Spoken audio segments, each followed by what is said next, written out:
Mga kababayan, kamusta po? Si Kamanong po, muli pong nagbabalik para po magkomento po sa inyo dito po sa Tambayan Makabayan. Sana po nasa maayos po kayong kalagayan, mga kababayan. Magandang umaga po muna sa inyo, tanghali, hapon, gabi at madaling araw po sa atin lahat. Mag-umpisa na po tayo mga kababayan, komentuhan po natin.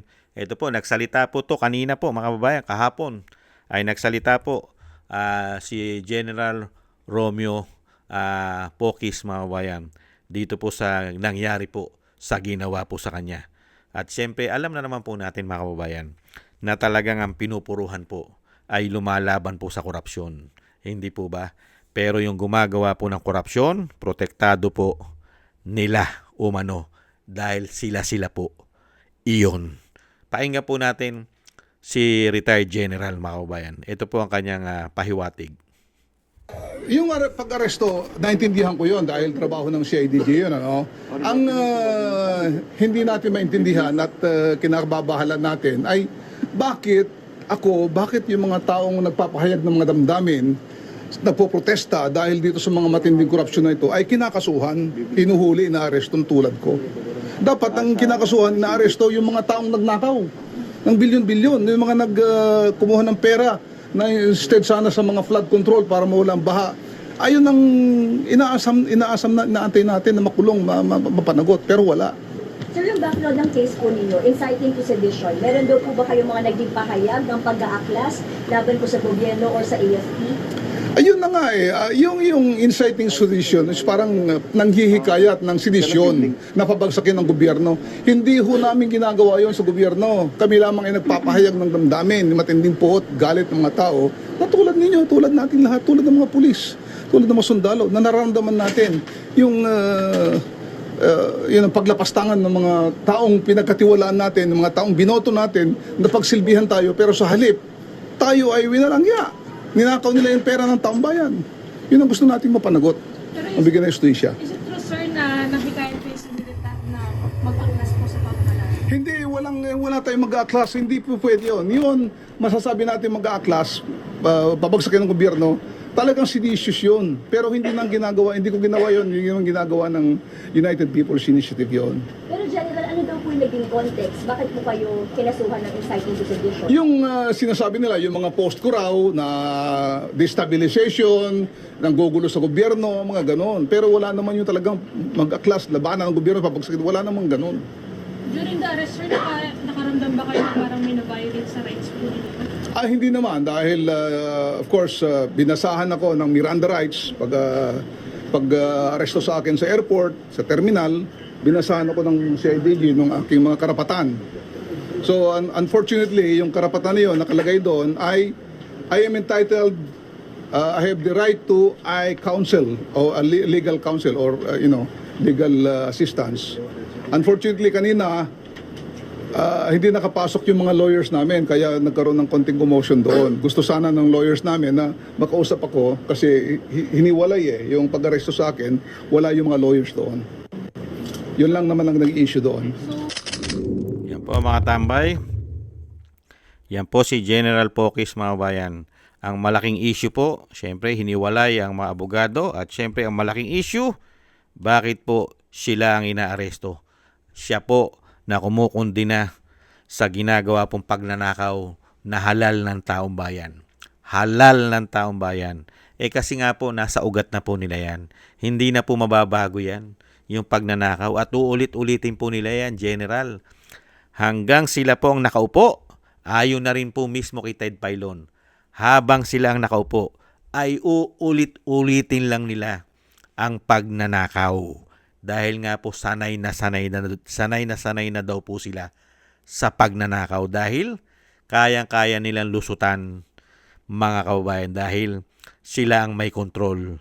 Kontrolado nila lahat. Pati po yata ang men in uniform. Hindi kaya. Pakinggan po natin si Manong Ted Pailon.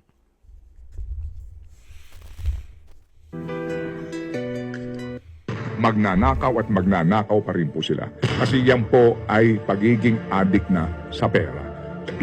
Yan po ay sakit na yung pong pagiging magnanakaw, sakit na po nila yan. Yan ang po mga ang mga mabibilis walang mahuli. kabusugan. Yung Oo. pong ang lalaki na po ng sweldo, ang lalaki na po ng bonus, ang lalaki na po ng mga kita nila, mayayaman na sila pero wala silang kabusugan. Hindi tumitigil. Yun, kapag hindi ho tayo nag-ingay dito at wala na ho tayong gawin at sabihin na po natin na hayaan na lang natin yan, mauulit at mauulit yan. Ngayon, kapag sasabihin po ng gobyerno ngayong bagong taon, hayaan nyo po, gagawa ng mga reforma, oo, hindi na ho mauulit yan, magbabantay na po kami, maayos na po nga.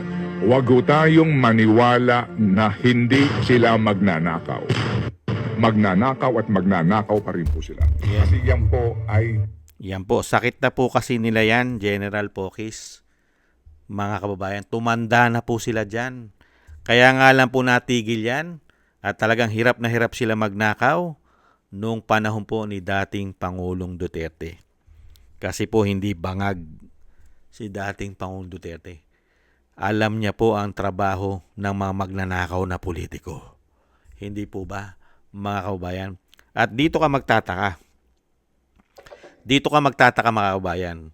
Dito po sa mga politiko na ito na hindi na po natin nakikita at hindi na po nagsasalita na ito po ay kinukundina ang korupsyon.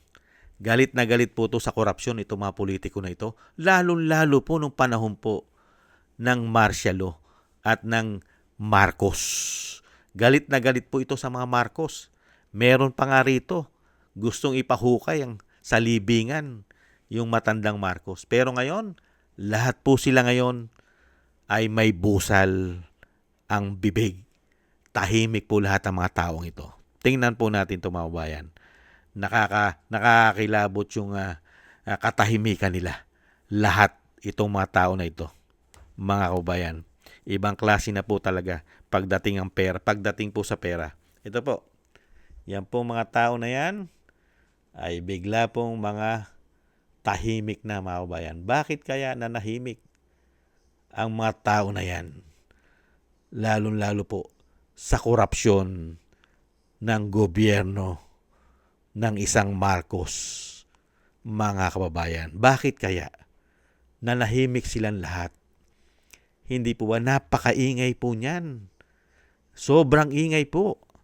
Sa pamilya Marcos yan, ng mga tao na yan.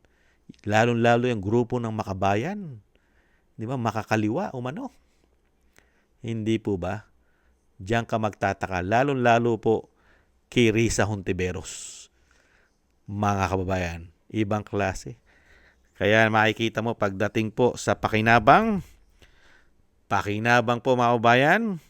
At yung sinasabing malaki ang naibubusal umano para maging pipi at bingi at bulag dahil ilang maleta kaya ang napunta at napakinabangan nila umano. Gaano kaya karami na maleta para ikaw ay malahimik. Ang mga dating kritiko at galit na galit sa mga sinasabing diktador, magnanakaw, mamamatay tao, ang lahi na yan. Ngayon, mga himad wet po. Humihimod ng wet po. Mga kababayan, yung sinusuka nila, hinihimod na nila ngayon umano. Hindi kaya? Nagtatanong lang po si Kamanong. Yan po, mga kababayan, ang kundina. Ang kundina po ng ang ating butihing dating general na si Romeo Pocis. Bakit nga naman wala? Ang kinukundina po ng taong bayan, ang mga halal na politiko, ay puro po pagnanakaw ang ginawa na mahigit 3 taon. Ninanakaw po ang pera ng taong bayan, pero ang ipinakukulong ang mga kumukundina sa mga magnanakaw. Ang ninanakawan po ng mga politiko na ito ay taong bayan, ang ating buwis. Pero ang ipinakukulong yung mga humahabol at kinukundina ang kanilang pagnanakaw. Paano po kasi, General Pocis? Paano po kasi? Paano po kasi hindi mangyayari na makukulong at pinakukulong po kayo? Kung ang sangkot po mismo at pinaka-head ay mismo yata umano nasa Malacanang ang pinakaulo. Hindi kaya? Dahil kung paniniwalaan natin si Saldico, si Manong Chavit, si Kiko Barsaga, ang dating Pangulong Duterte, ang Vice President, na may accountability sa lahat ng ito?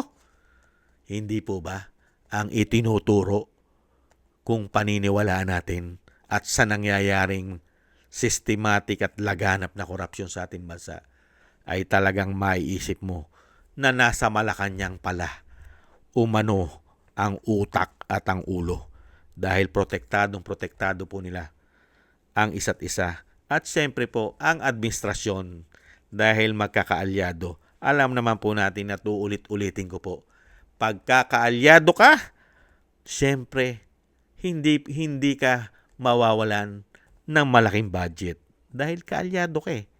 May mga bonus pa. Hindi po ba? Kaya nga po ang pera ng taong bayan na sinasabing kilalaki ng mga nakomisyon at ginawa pang ghost project, sino po ang gumawa nun? Di magkakaalyado. Dahil pagkakaalyado ka, busog na busog ka sa pondo. Hindi po ba? Ano yan, lokohan? Bubusugin ba nila sa pondo ang hindi nila kaalyado? Katarantaduhan yun. Hindi mo nga kaalyado eh. Hindi po ba? Pinababagsak mo nga eh. At syempre, may pondo yan para sa mga pinababagsak nila. Hindi po ba? Kaya nga po pinondohan nila eh. Umano ang dating Pangulo gamit ang ICC. Dahil kalaban nila sa politika. Hindi po ba? Yan po mga kababayan, ang hinaing po ng ating butihing general na si General Pocis, mga kababayan. Ang dapat makulong, ang dapat usigin, ang magnanakaw na mga politiko. Pero hindi po nangyayari sa panahon po ng binagoong Pilipinas. Kaya po alam nyo naman po yan, General Pocis, alam nyo naman po yan. Hindi po ba? Muli po mga tambay, maraming salamat po sa nakagusto po ng ating tambayan mga kabayan sa YouTube at TikTok at ganun din po sa ating po mga subscribers at sa mga nagbibigay po ng biyaya at tulong. Thank you po sa inyo. Mabuhay po kayo. At syempre po mga kabayan, yung ating pong mga nagbibigay po ng biyaya at tulong, shoutout po sa inyong lahat. Thank you po. Thank you po kay Tatay Nick ng Canada, kay Balance Vision TV, kay Kingston ng Canada, Kingston ng Hong Kong, kay Eric Hershio ng Canada, at kay Annie Jo, thank you po, kay Nancy Lumampao, Gay at Siena, Norma Garcia, Michelle Yamaguchi Vlog, Rosalina, Wills Bubbles, Arpel Villacorta, Teodorico Erguisa Jr., ako si Pilam, Jobilin Watanabe ng Japan, si Jem Aris ng United Arab Emirates, Julieta Celona ng Sydney, Australia, Gina Ray Solidides ng Berlin, Germany, Jake Yahut ng Maisog, California, USA, at Beichi Chiyoko. Thank you po mga kabayan. Ingat po kayo, lalo po sa inyo pong mga paggawa.